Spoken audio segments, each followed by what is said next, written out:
बिस्मिल्लाहिर्रहमानिर्रहीम, अस्सलाम वालेकुम नाज़रीन, आप देख रहे हैं पब्लिक न्यूज़ और मेरा नाम राय साकिब है। नाज़रीन, आज के शो में थोड़ा सा डिस्कस करेंगे, बहुत सारी चहमगोइयाँ हैं, फिर से 28th अमेंडमेंट को लेकर ज़रा उसके ऊपर बात करेंगे, सिंध तास मुआहदा और हिंदुस्तान की जानिब से उसकी खिलाफ वर्जियाँ, उसके ऊपर बात करेंगे, आज़ाद कश्मीर में इलेक्शंस और पाकिस्तान तहरीक इंसाफ की जानिब से बाइकआउट, उसके ऊपर बात करेंगे।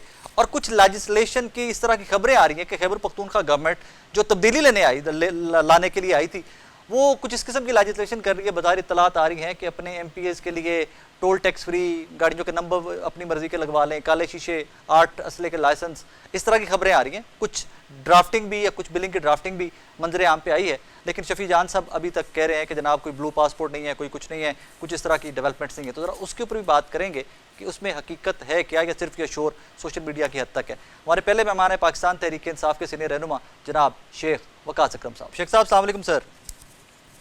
जी वालेकुम सलाम sir, thank you very much for time. Sir, हमने रिसेंटली देखा कि पाकिस्तान तहरीक इंसाफ ने आज़ाद कश्मीर के इलेक्शन का बायकॉट किया, but at the same time कल ही बैरिस्टर गौहर साहब स्टेटमेंट दे देते हैं कि जनाब अगर हमें पकड़ धकड़ नहीं की जाएगी तो हम रिकन्सिडर कर सकते हैं अपने इस डिसीजन को। नहीं, ऐसी कोई बात नहीं है। मैंने आज जो अखबार में पढ़ी है, एक अंग्रेजी जरीदे में भी आया, उर्दू अखबारों में भी आया होगा। मेरी कल ही जैसे ये बात हुई तो मेरी बात हुई है बैरिस्टर गौहर साहब से। उन्होंने कहा कि चीजें से आपको सबाक से हट के बताई गई है बकौल उनके, क्योंकि इस पे पार्टी की पोजीशन बड़ी क्लियर है। हम सिर्फ एक वजह से, और उस पर हम अपना ऑफिशियल स्टांस दे चुके हैं, कश्मीर हमारे लिए सियासत नहीं है, कश्मीर हमारी शारग है। फिर sir at the same time कालदम जैक के कुछ रहनुमाओं की स्टेटमेंट शेख साहब आपने देखी? सर तुसी केड़ी स्टेटमेंट्स की गल कर रहे हो? मल्टीपल स्टेटमेंट्स के जनाब हम हिंदुस्तान से मदद मांगेंगे, हमारा यहाँ से रसद बंद किया गया है, एक इंडिपेंडेंट स्टेट, और ये कालदम जैक के रहनुमाओं की स्टेज से तकरीर है सर। जी मैं आपको बताता हूँ। मैं बिल्कुल हिंदुस्तान पे भी लानत भेजता हूँ, और हर वो शख्स जो इस किस्म की बात करे हिंदुस्तान से सपोर्ट लेने की, ना वो पाकिस्तान का मुखलिस है ना वो कश्मीरियों का मुखलिस है। पाकिस्तान ने साल हर साल कश्मीर का मुकदमा लड़ा, और पाकिस्तान और कश्मीरियों के अंदर जब हम शारा कहते हैं तो कोई फर्क नहीं होता। इसमें से अगर किसी ने इंतशार के तौर पे कोई ऐसी बात कर दी है तो पाकिस्तान तहरीक इंसाफ इस किस्म की गुफ्तगू को ना ओन करती है, ना सपोर्ट करती है, और ना कभी भी इस किस्म के मुताबिक के साथ वो खड़ी हो सकती। बिल्कुल क्लैरिटी है। लेकिन sir, Jack is not one party, इसमें बहुत से लोग, कश्मीरी अवाम शामिल है। ਉਹਦੇ ਵਿੱਚ अगर कोई एक ऐसा एलिमेंट है ਜਿਹੜਾ इस किस्म का बयान दे छड़ता है तो भाई जी साडा उस बयान नाल कोई तलक शलक कोई नहीं है। बड़ी सीधी जी गल है। हिंदुस्तान है, मतलब है, मैं लानत भेजता हूं हिंदुस्तान के ऊपर। फेयर इनफ, बिल्कुल ठीक है, हम सब लानत भेजते हैं। एक और स्टेटमेंट है वो भी आपकी खिदमत में रखूंगा कि जनाब अफवाज पाकिस्तान में जो कश्मीरी काम कर रहे हैं उनको रियासत में वापस आ जाना चाहिए, और ये उस लीडर की स्टेटमेंट है, मैं उसका नाम क्या लूं, जो सबसे ज्यादा जैक के प्लेटफॉर्म से स्टेज पे ऊपर खड़ा होकर बोल रहा है।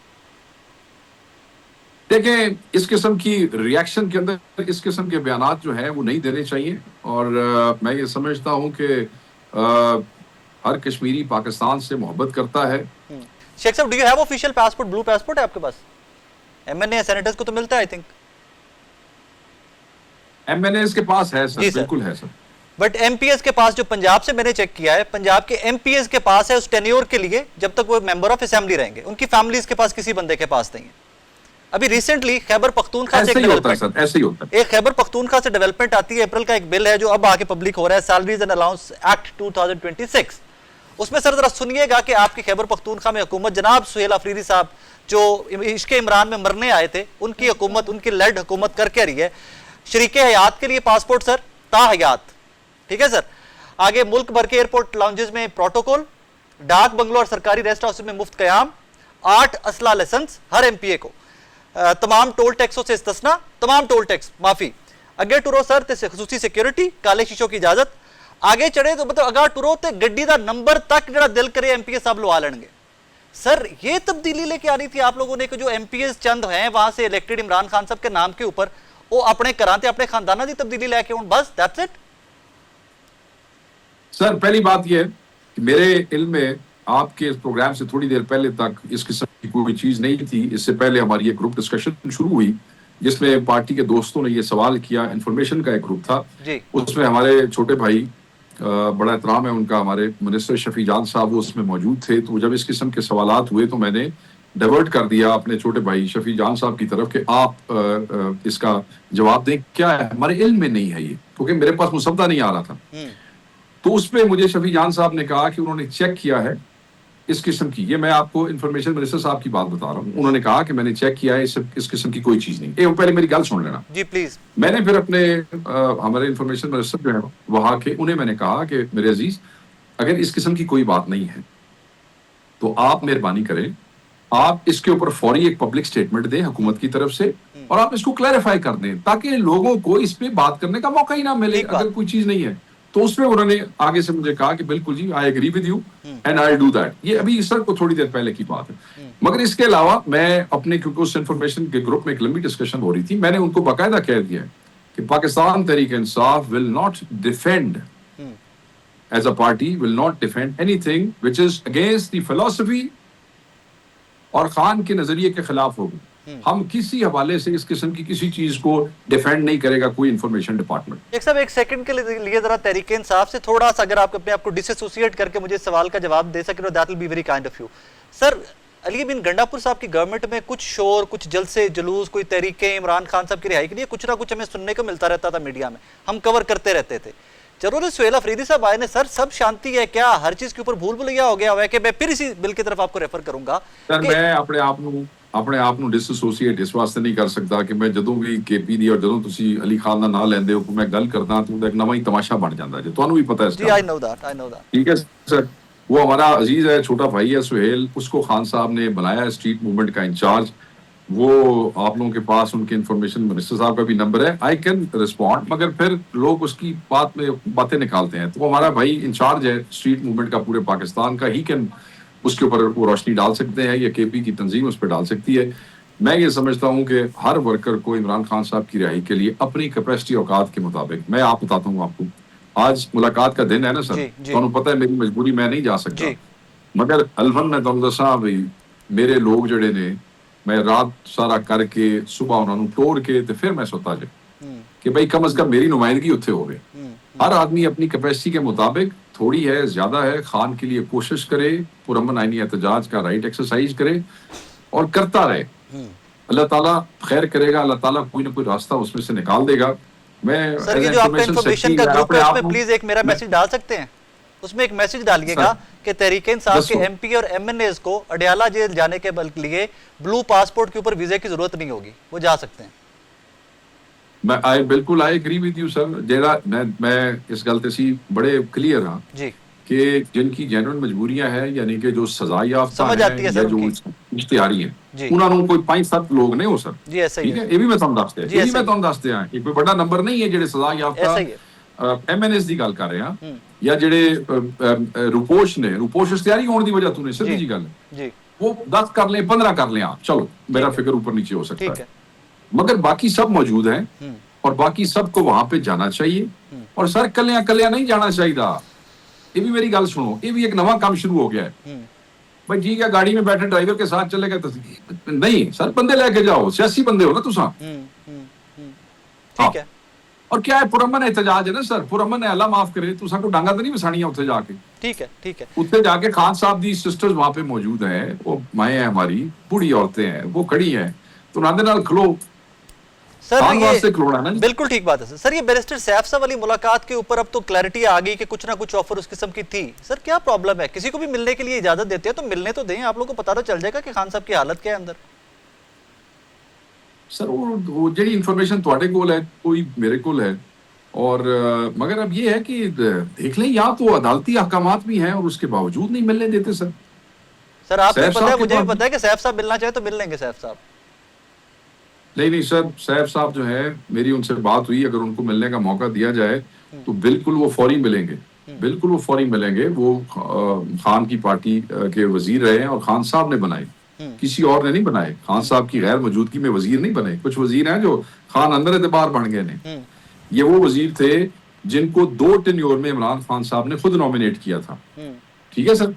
तो वो अगर उनको मौका मिले तो वो जरूर जाएंगे अपने लीडर को मिलने के लिए, कोई ऐसी बात नहीं सर। मैनू आज मौका दें तो मैं जरूर जावांगा, मैं अपने लीडर की झलक जरूर देखांगा, कोई सिर्फ मौका तो मिले, साईं मौका ही नहीं देते पे जी। सर वेरी लास्ट क्वेश्चन, मैं कल ही तारिक फजल चौधरी साहब से भी ये सवाल पूछा, उन्होंने कहा जी मैं वेट कर रहा हूँ पीटीआई का कि वो हमें बताएं एजेंडा क्या है, कब मुलाकात करनी है, किस जगह पे करनी है, वजीर आजम साहब खुद चल के जाएंगे। तो सर दसो ना नानू बार बार टीवी ते आके आंदे ने कि हम वेट कर रहे हैं पीटीआई का।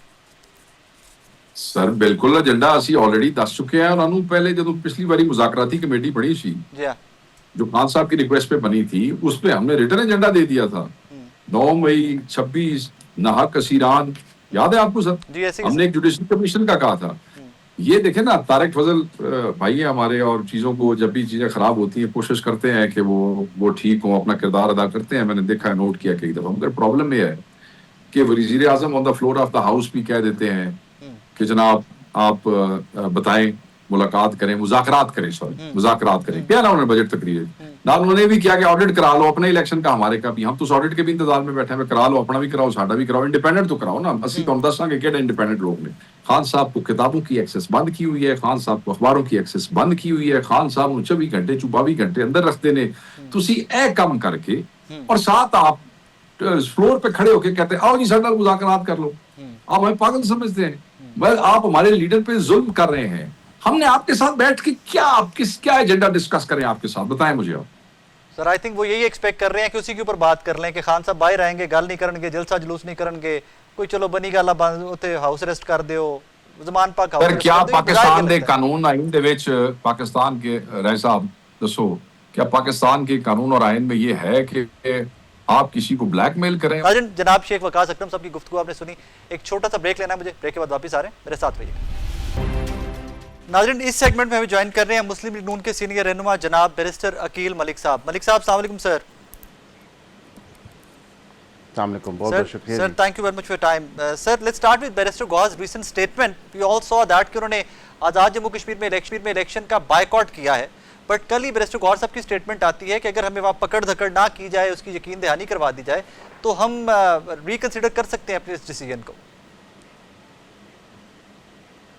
बिस्मिल्लाहिर्रहमानिर्रहीम, बहुत बहुत शुक्रिया रासाकिब साहब। लेकिन यहाँ पे मुझे अफसोस हुआ कि बैरिस्टर गौहर की ये स्टेटमेंट के पकड़ धकड़ ना हो। किसकी पकड़ धकड़ है? वहाँ पे देखें कि 800 से ज़्यादा जो है कैंडिडेट्स ने अपने कागजात नामजदगी जमा करवाए हैं। मुख्तलिफ सियासी जमातों से लोग ताल्लुक़ रखते हैं, उन्होंने जमा करवाए हैं।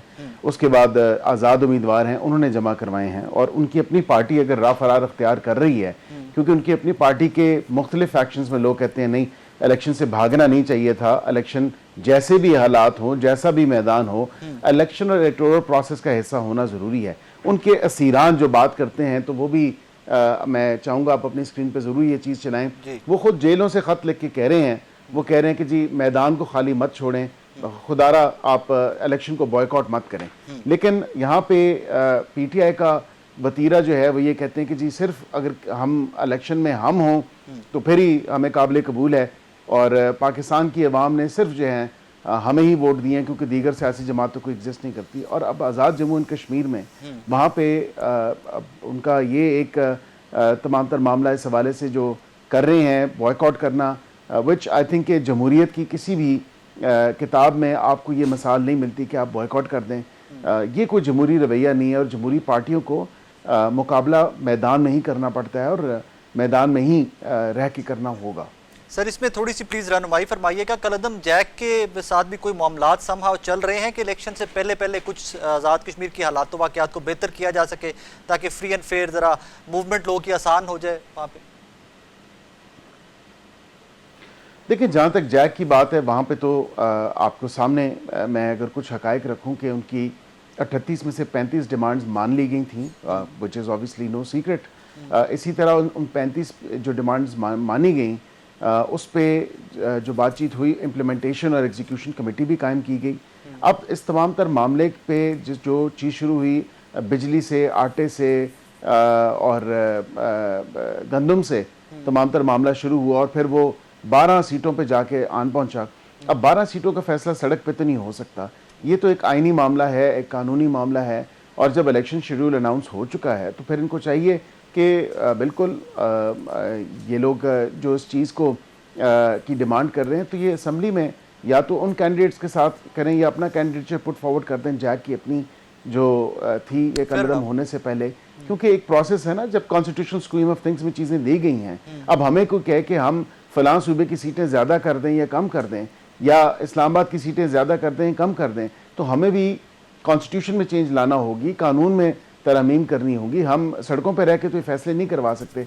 और फिर जो इलाके पाकिस्तान का जो हलफ है उसकी पासदारी ना करना या उससे मुनारिफ हो जाना, ये भी तो एक अलार्मिंग सिचुएशन है कि ये फिर किसके कहाँ से ताने बाने मिल रहे हैं और किस चीज़ के साथ इनका नेक्सस जो है वो जा पहुँचता है, तो इसको भी देखने की ज़रूरत है। और इस हवाले से मैं समझता हूँ कि जैक के साथ तो किसी किस्म की कोई कॉन्वर्सेशन या किसी किस्म की एंगेजमेंट नहीं हो रही इस मामले के ऊपर, operation is the only way out now sir, मामले के ऊपर, क्योंकि sorry, operation is the only way out now. देखिए, ऑपरेशन स्टेट को अपनी रेड कायम दायम रखनी पड़ती है और रखनी चाहिए। ये नहीं हो सकता कि at the whims and wishes of a few individuals जो लोगों को गुमराह कर रहे हैं, वो they are permitted to hold hostage the entire population over there. तो ऐसे तो नहीं हो सकता कि वहाँ पे लोगों को जो है हफ्ज़े बेजा में रख लिया जाए या उनको उनकी ज़िंदगी महाल कर दी जाए। तो कम से कम ये चीज़ देखने की ज़रूरत है कि जो जिस किस्म की एंटी स्टेट एक्टिविटीज़ कह लें या जिस तरह की अनडेमोक्रेटिक एक्टिविटीज़ ये लोग कर रहे हैं, तो या इनकी जो डिमांड्स हैं, तो वो देखने की ज़रूरत है कि क्या इनकी डिमांड्स बाकी ही जस्टिफाइड भी हैं या नहीं हैं, और अगर जस्टिफाइड हैं तो उसका क्या तरीक़ाकार इख्तियार करना चाहिए। क्योंकि सड़क पे आके तो आप कोई आईनी तरमीम नहीं कर सकते, सड़क पे आके आप कोई कानून तब्दील नहीं कर सकते। सर, रिसेंटली शहबाज शरीफ साहब ने भी असेंबली के फ्लोर से ऑफर किया कि आइए इकट्ठे बैठते हैं, मुज़ाकरात करते हैं। जो पाकिस्तान तहरीक इंसाफ की दस्तयाब लीडरशिप है, मैं टॉप की बात कर रहा हूँ, recently spoke to one of them.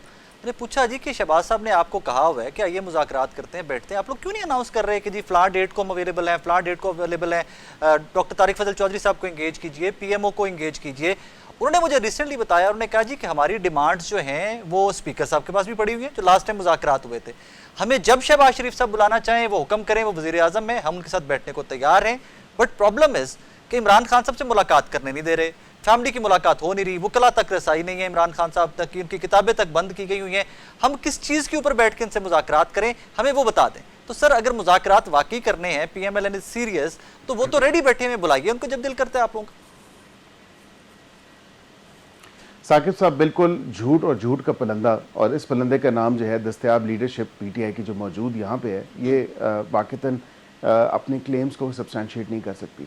Barrister Salman सफ्दर साहब खुद गए, उनकी मुलाकात हुई, उन्होंने तमाम तरह चीज़ों की जो है या निशानदेही करवाई, जो फैसिलिटीज़ मौजूद हैं, जो इलाज हुआ, जो दीगर चीज़ें जो बातचीत में हुई वो पता है। इसी तरह जेल सुपरिटेंडेंट की भी रिपोर्ट जमा है और ऑन रिकॉर्ड है, सुप्रीम कोर्ट के पास भी ऑन रिकॉर्ड है ये तमाम तरह मामला कि भाई ये फैसिलिटीज़ मौजूद हैं। क्या फिर बताएं, वो वर्जिश की मशीन जो है वो मैं इस्तेमाल कर रहा हूँ, या वो डम्बल्स जो हैं वो मेरे ज़ेर इस्तेमाल हैं, या सुबह नाश्ते में मैं चिया सीड्स खा रहा होता हूँ, सब ना इस्तेमाल करें सर, वो इस्तेमाल करने के लिए जेल जाना पड़ेगा सर, वो ना इस्तेमाल करें, रहने दें, जेल जाना पड़ेगा वो इस्तेमाल करने के लिए।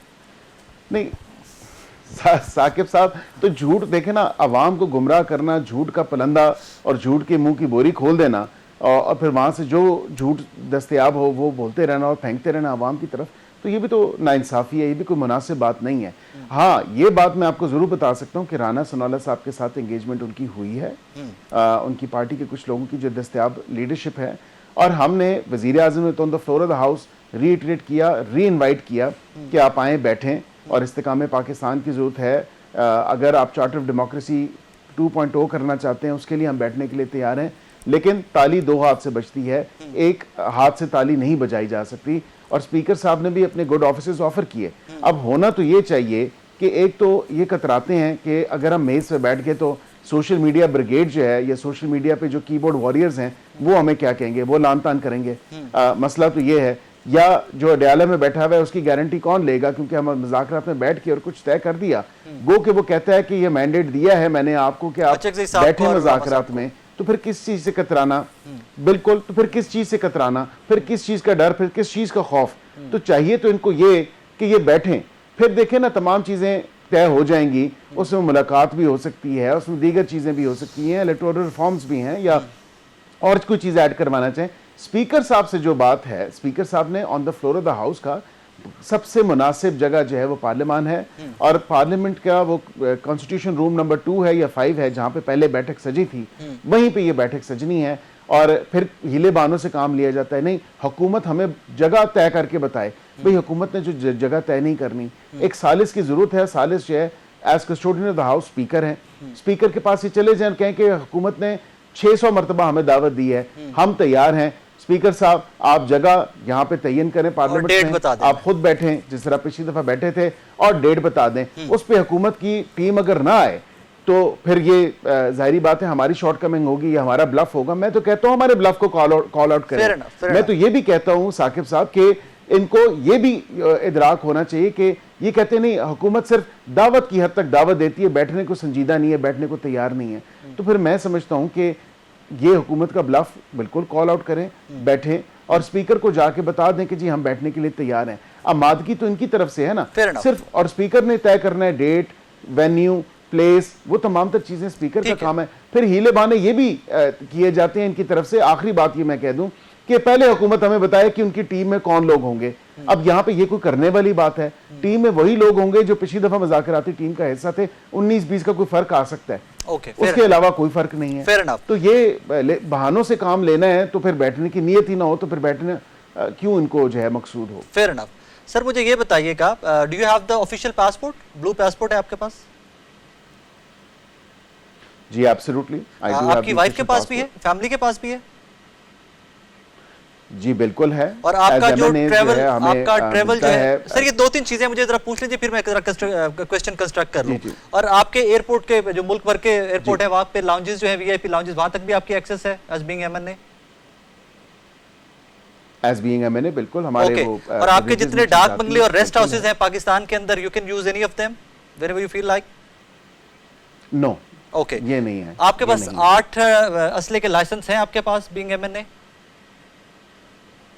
नहीं, ये नहीं है। ओके। और आपके पूरे मुल्क के अंदर टोल टैक्स जो है आपकी गाड़ियों का वो फ्री है पूरे पाकिस्तान के अंदर, या विद इन द प्रोविंस और मे बी इस्लामाबाद? बिल्कुल भी फ्री नहीं है। Okay, we have to pay. No no, we have to pay. और आपकी रेंज रोवर का जो नंबर है, अनलेस कि हम हुकूमत की गाड़ी पे हों तब, ठीक है। और आपकी रेंज रोवर का जो नंबर है, जो स्पेशल नंबर्स आजकल काफी पार्लियामेंटेरियंस लगवाए हुए हैं, आप उसको पे करके लेते हैं या you can pick up any number for your car? नहीं, आप पे करके ही लेते हैं। और वो बिडिंग में जाते हैं नंबर एंड यू पे फॉर दैट, एंड यू पे फॉर दैट। कोई ओवर, हाँ, ओवर एंड अबव कोई हमें इसमें एक्स्ट्रा। सर आपको मुबारक हो, खैबर पख्तूनख्वा असेंबली कुछ इस किस्म की कानून साजी कर रही है कि ये सारी चीजें उनको वहां पे मिलेंगी। हम सॉरी, हम आपके एक पंजाब गवर्नमेंट के एक जहाज के ऊपर बड़ी तनकीद करते रहे, लेकिन खैबर पख्तूनख्वा में एमपीएस को ये सब कुछ मिलेगा।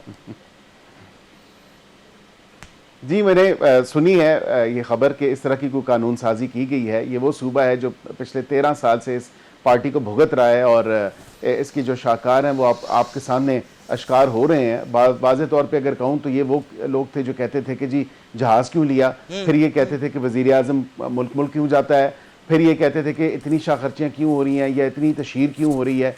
तो अब देख लें कि अपने ब्लू पासपोर्ट्स, क्योंकि सेनेटर्स को और एमएनएस को तो मिलते हैं, पंजाब असम्बली के अरकान जो हैं उनको या प्रोविंशियल असम्बलीज जो हैं उनको नहीं मिलते। नहीं sir, I did check with Punjab assembly, I did check with Punjab assembly, government और ऑपोजिशन दोनों को मिलते हैं एमपीएस को, लेकिन उस स्पेसिफिक टेन्योर के लिए और उनकी बेगमात को या फैमिली को नहीं मिलते, सिर्फ मेंबर्स को मिलते हैं। जो असेंबली का टेन्योर है उसके लिए ऑफिशियल पासपोर्ट मिलता है पंजाब। सही, आई चेक विद फ्यू। लेकिन ये भी तो आप देखें कि ये किस किस्म की जो है मामलात हैं कि पूरी फॉर लाइफ टाइम आपने कर दिया, फिर आपने जो है रेस्ट हाउसेस भी अपने लिए सब कुछ मुफ्त कर दिए, फिर आपने गाड़ियों के नंबर भी जो है वो अपनी मर्जी से मुफ्त कर दिए, फिर आपने टोल टैक्स भी माफ़ करवा लिया। तो देखें ना, आवाम के पैसों के साथ क्या गजब किया जा रहा है। वैसे आज आपका दिल तो कर रहा होगा कि मैं एमएनए नहीं केपीके के एमपीए होता, आज आपका दिल तो कर रहा होगा वैसे? नहीं, अल्हम्दुलिल्लाह हम तो काम करने आए हैं, और जाहिर बात है कि हमारा मिशन जो है वो पाकिस्तान की बेहतरी, पाकिस्तान की तरक्की और अपने हल्के की नुमाइंदगी है। हमारा बिल्कुल कोई ऐसा मोटिव नहीं है कि हम अपने लिए मरात इकट्ठी करते रहें और अवाम जो है वो सफ़र करती रहे कॉन्टीन्यूसली। तो हमारी तो कोशिश होती है कि हम अगर किसी मनसब पे अल्लाह ताला ने हमें बिठाया है तो बिल्कुल अगर पहुँचाया है किसी मनसब तक तो हम उसमें आसानियाँ ला सकें अल्लाह ताला की मखलूक के लिए, अपने हल्के की अवाम के लिए, अपने लोगों के लिए। सर 28वीं यानी तरमीम कब ला रहे हैं? अब तो आज़म नज़ीर तारड़ साहब ने भी इंदिया दे दिया, कब ला रहे हैं, क्या लेके आ रहे हैं उसमें? मज़े की बात है, मैंने आज ही उनसे पूछा, मैंने कहा जी आपने कोई 28वीं तरमीम के ऊपर बात की है, वो बार काउंसिल की कोई तकरीब थी, पंजाब बार काउंसिल का गालिबन, तो उन्होंने कहा बिल्कुल, और ये तब आ सकेगी जब इत्तेफाक राय कायम होगा, और इत्तेफाक राय तभी कायम होगा जब पॉलिटिकल पार्टीज़ जो हैं इन नेशनल इंटरेस्ट के जो टॉपिक्स हैं इनको सीरियसली लेना शुरू करेंगी, जिसमें पॉपुलेशन, एजुकेशन, दीगर जो गवर्नेंस के इश्यूज़ हैं, दीगर जो NFC के मामलात हैं, दीगर जो कह लें आपके जो लोकल गवर्नमेंट के इफ़ेक्टिव गवर्नेंस स्ट्रक्चर्स के हवाले से आपने उनको मज़ीद फ़ाल करना है, वो चीज़ें, तो ये तमाम तर चीज़ें वो हैं जो पब्लिक इंटरेस्ट की हैं, ये किसी एक सियासी जमात की नहीं है।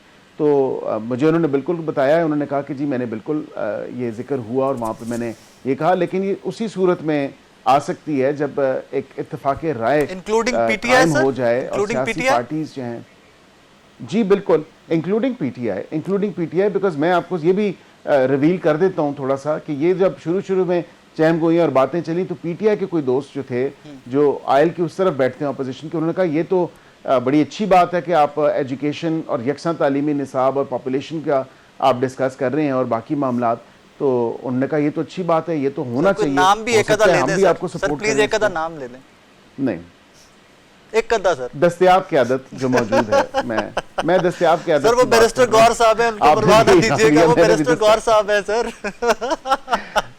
नहीं देखिए कायदीन तो बहुत सारे हैं, खाली वो नहीं है, कायदीन सर मैं बहुत पढ़ सारे गया, हैं, सर मैं पढ़ बहुत गया, सारे मलिक साहब, कायदीन हैं। मैं सर पहुंच गया हूं, मैं पहुंच नहीं गया हूं। नहीं वो दो रोज आप देख लें तो उसमें आपको जो लोग मिलते Fair हैं तो enough. मेरे ख्याल से वही ठीक है है। जो पहली फ्रंट 2 रोज में आते हैं। ठीक है जी। Sir, people's party 18th amendment को लेके बहुत टची है सर। NFC 18th अमेंडमेंट और 28वीं तरमीम में बज़ाहिर लगता है, ये इंप्रेशन ये है कि 18th अमेंडमेंट को आप लोग छेड़छाड़ करेंगे उसके साथ। How is it going to be? देखिए साहिब साहब, बात यह कि कोई 18वीं तरमीम आसमानी सहीफ़ा नहीं है, और you know with the evolution of course चीज़ें चेंज होती रहती हैं, और ये कोई कह दे कि नहीं उसको हाथ नहीं लगाना या उसको बिल्कुल टच नहीं करना, ऐसा नहीं होना चाहिए। कानून में वक्त के साथ साथ जिद्दत और बेहतरी आती रहती है और आनी भी चाहिए। इसी को एक एवोल्यूशन प्रोसेस जो है वो कहा जाता है, और इसी हवाले से जब चीज़ें बेहतरी की तरफ जाती हैं आपको इदराक होता है कि may be you know a decade ago what you had done was something that's not working या is need can be improved with something else, या उसको मज़ीद एक बेहतर सिस्टम और स्ट्रक्चर के साथ आप बेहतर कर सकते हैं। मैं इतनी गुजारिश आपसे ज़रूर करूँगा कि ये तासुर जो कहा जाता है कि 18वीं तरमीम का रोल बैक है, इसको इस हवाले से नहीं देखना चाहिए, इस नज़रिए से, इस जाविये से नहीं देखना चाहिए। इसको देखने के लिए आपको जो है ना बड़ा एक फोर्थकमिंग एटीट्यूड चाहिए, और आपको एक बड़ा वेलकमिंग एटीट्यूड चाहिए कि हाँ मज़ीद बेहतरियाँ कहाँ हो सकती हैं। मैं ये आपको ज़रूर कह सकता हूँ कि इस चीज़ को क्या मुझे बताएं कि NFC का अगर बात की जाए तो उस टाइम क्या किसी ने सोचा था, और आज अगर अखबार उठा के देखें तो आज डॉन अखबार में भी दीगर अखबारों में भी जो आर्टिकल्स आए हैं, वर्ल्ड बैंक की रिपोर्ट भी जो आई है उस पर भी देखें कि एक फिस्कल इम्बैलेंस को फिक्स करने के लिए, उसको बेहतर करने के लिए, उसको बैलेंस आउट करने के लिए आपको नेसेसरी चेंजेस की ज़रूरत है, और वो तजावीज़ भी आई हैं। आज भी ऑपेड में अगर आप देखें डॉन के तो जो कंट्री डायरेक्टर हैं उनकी तरफ से भी आया हुआ है कि जी वर्ल्ड बैंक की जो रिपोर्ट है वो फ़लाँ चीज़ों पे करती है। आपको सारी चीज़ों पर मनोहन तस्लीम नहीं करना, किसी की तरफ से कोई अच्छा मशवरा भी आ सकता है, तो उस मशवरे को भी देखने की ज़रूरत है कि क्या कितना कोई काबिल अमल मशवरा होगा। यहाँ पे एक चीज़ और मैं ज़रूर ऐड करूँ, तालीमी निज़ाम की बात अगर की जाए तो मुझे बताएं कि डेवोल्यूशन ऑफ एजुकेशन की जब बात की गई तो क्या वो पाकिस्तानी शहरी, वो बच्चा जो इस मुल्क का मुस्तकबिल है, वो जो KP में है, जो पंजाब में है, क्या उनको पैरिटी के साथ जो है सेम एजुकेशन जो है वो मैसर है, सेम निसाब जो है वो मैसर है? Answer is no. सर आपको भी पता है, मुझे भी पता है कि जब तरमीम आनी है, अगर पास करवानी हुई तो सबको करनी पड़ेगी, हो जाएगी पास, वी ऑल नो दैट।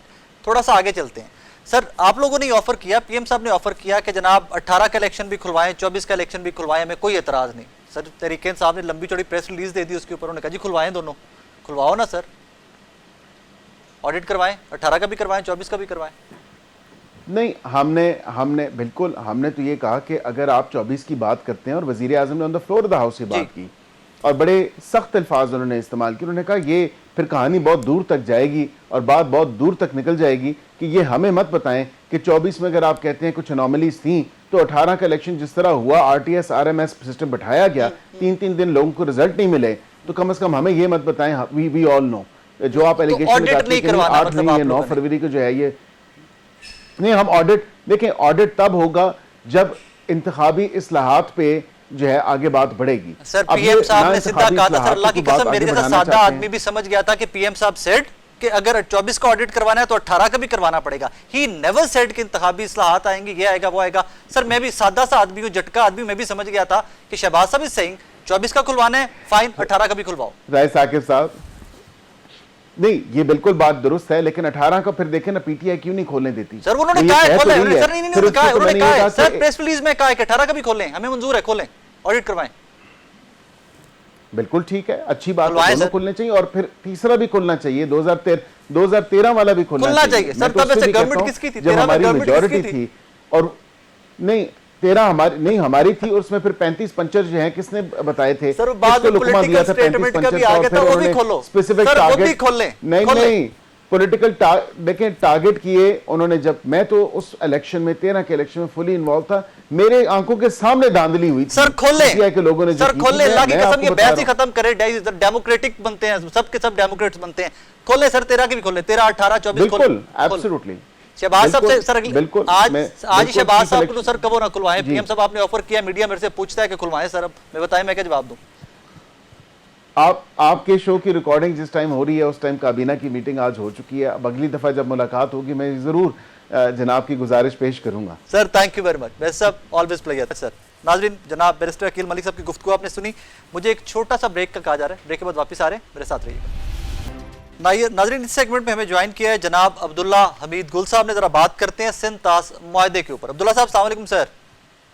जी अस्सलाम वालेकुम sir thank you very much for your time. Sir we all know that ये सिंध ताश मुआहदे के ऊपर एकतरफा तौर पे मुअत्तल करने के बाद भी हिंदुस्तान धमकियां देता जा रहा है, दो कि पूरी दुनिया पाकिस्तान के साथ खड़ी हुई है, कानून सारा ये कहते हैं जनाब के पाकिस्तान बिल्कुल ठीक सांस है उनका, मुफ्त की धमकियां सर व्हाई सो?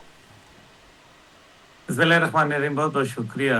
देखें पाकिस्तान का मौक़िफ़ बड़ा असूली है, वाज़ेह है, कानूनी है, इखलाकी है, और मेरे ख्याल में इसके पीछे सिफारत को जिस अंदाज के अंदर हमने अब काम शुरू किया है, ये बड़ा मेरे ख्याल में दुनिया के अंदर वजाहत से पैगाम ले रहा है। अब भारत जो है मुफ्त की धमकियां जो दे रहा है, खाली मुफ्त की धमकियां नहीं दे रहा, बल्कि वो प्रोवोकेशन है जो पाकिस्तान की तरफ वो इश्तिहाल दिलवाना चाहता है। वो चाहता है कि पाकिस्तान पहल करे किसी मामले के अंदर, वो चाहता है कि पाकिस्तान वॉर का इनिशिएटिव खुद पहले यूज करे।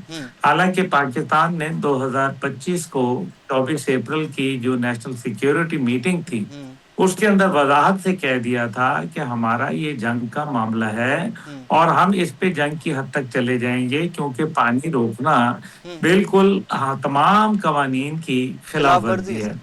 और यही एक पहलू था जिसको बाकायदा अमेरिकन प्रेसिडेंट ने भी ये बात कही थी कि वो पानी समेत जो दीगर मसाइल हैं वो हल कराने में अपना किरदार अदा करेंगे। लेकिन उसके बाद हम देखते हैं कि जब पाकिस्तान एक सेमिनार भी कराता है, क्योंकि पहले बातचीत तो जारी थी हमारी, बिल्कुल हम हर फोरम पे बात कर रहे थे, एंगेजमेंट रख रहे थे, लेकिन जब अभी हुकूमत पाकिस्तान ने एक बड़ी संजीदा एफर्ट की, एक इंटरनेशनल लेवल का इंडस वाटर ट्रीटी के ऊपर सेमिनार कराया, तो उसके अंदर जो मेन गारंटर्स थे और जो मेरे ख्याल में फैसिलिटेटर्स थे वो शामिल नहीं थे, क्योंकि डॉक्टर विक्टर गाओ थे, चाइनीज थे, डॉक्टर रुखसाना थी जो रशिया से ताल्लुक रखती हैं, लेकिन जो जिन लोगों को वर्ल्ड बैंक को होना चाहिए था या यूनाइटेड स्टेट्स के रिप्रेजेंटेटिव्स होने चाहिए थे, वो उस तरह से नहीं मौजूद। अब पाकिस्तान को आप यही देख लें, मिसाल